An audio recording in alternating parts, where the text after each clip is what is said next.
Assalamualaikum. Semoga pada sehat ya.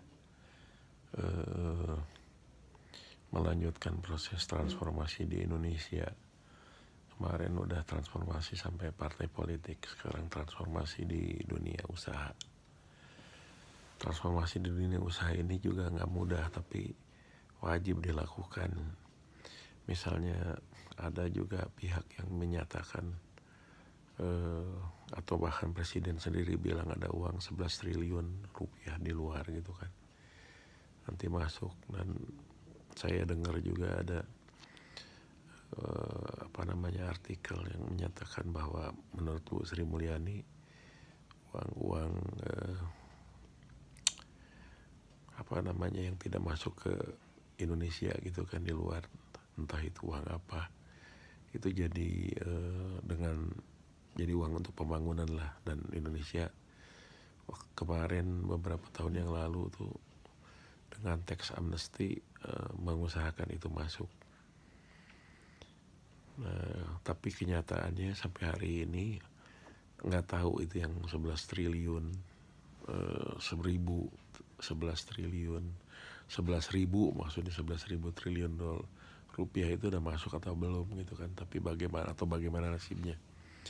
Tapi yang pengen disampaikan di sini, ada juga orang bilang bahwa udah gunakan aja hukum gitu kan, karena uang-uang seperti ini harus masuk ke dalam sistem dan nggak bisa digunakan juga gitu kan. Nah saya sih lebih suka gitu kan, seperti di awal saya bilang, revolusi itu pada kenyataannya juga nggak jalan gitu, korbannya banyak.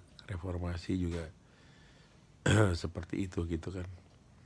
Saya selalu yakin bahwa saatnya bertransformasi. Maksudnya transformasi itu gini, kalau dulu kakeknya tuh ngebabat hutan, ngerampas tanah gitu kan, nyelundup, ya usaha begitulah. Tapi sekarang ini sudah kaya raya dan besar usahanya, sudah multinasional. Tetapi itu bisa jadi sudah generasi ketiga.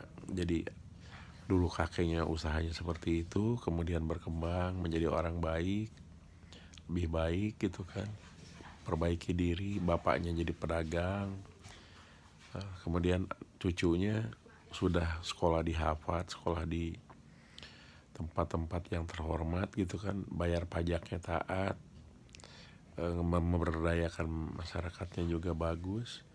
Maka itu adalah transformasi. Dan sekarang tinggal terus berusaha menyelesaikan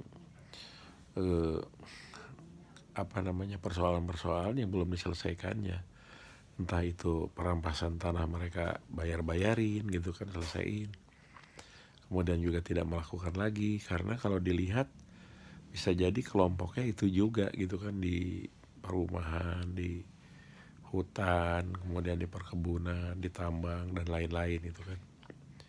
Nah ini saatnya berubah. Nah, tapi di sisi lain juga kita lihat Indonesia ketika krisis tahun 98, kekuatannya justru pada ekonomi UMKM, usaha menengah kecil gitu kan,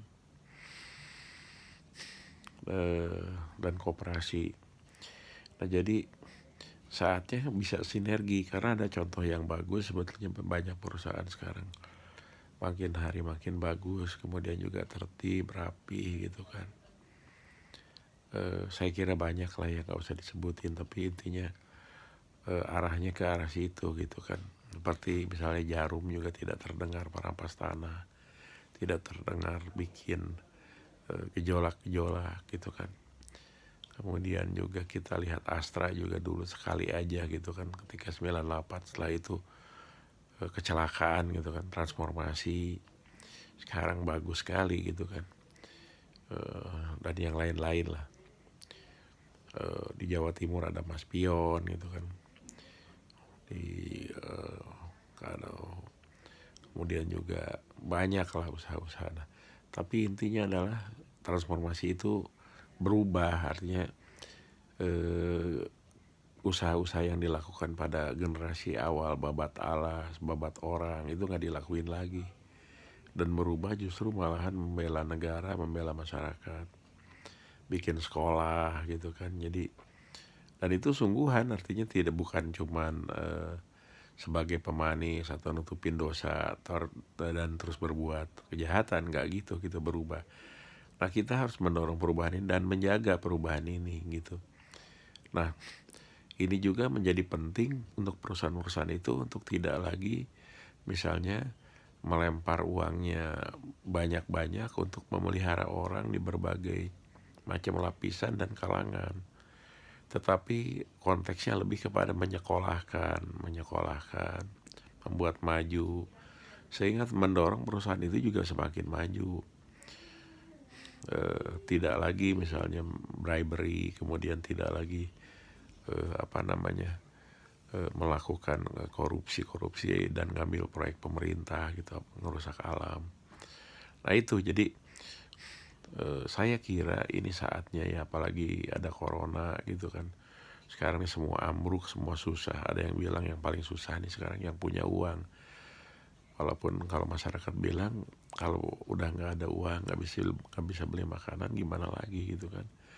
Dan perusahaan-perusahaan besar itu semoga atau kelihatannya tidak akan pernah ngalamin kayak begitu. Atau karena mungkin modelnya beda gitu, karena stres hilang uang maka jadi banyak penyakit gitu kan. Tapi kalau ikhlas mudah-mudahan tetap tenang, mereka akan yang paling cepat bangkit gitu kan. Nah, jadi kembali lagi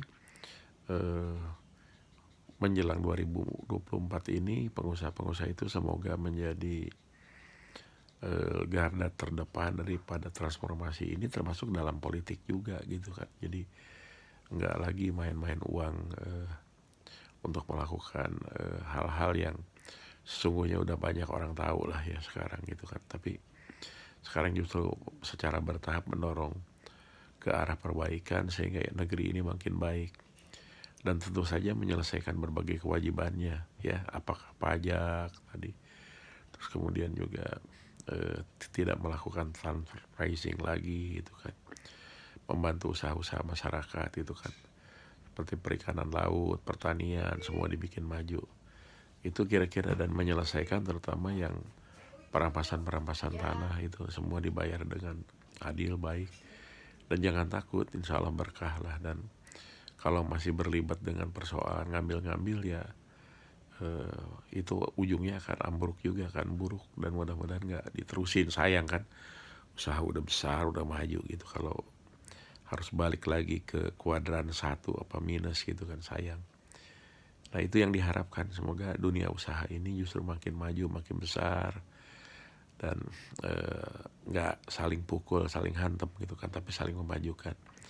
Dan ujungnya Indonesia Incorporated inilah yang maju ke seluruh dunia besar dan bikin maju masyarakat di mana-mana. Demikian secara sederhana soal transformasi usaha dan perusahaan tahap 1.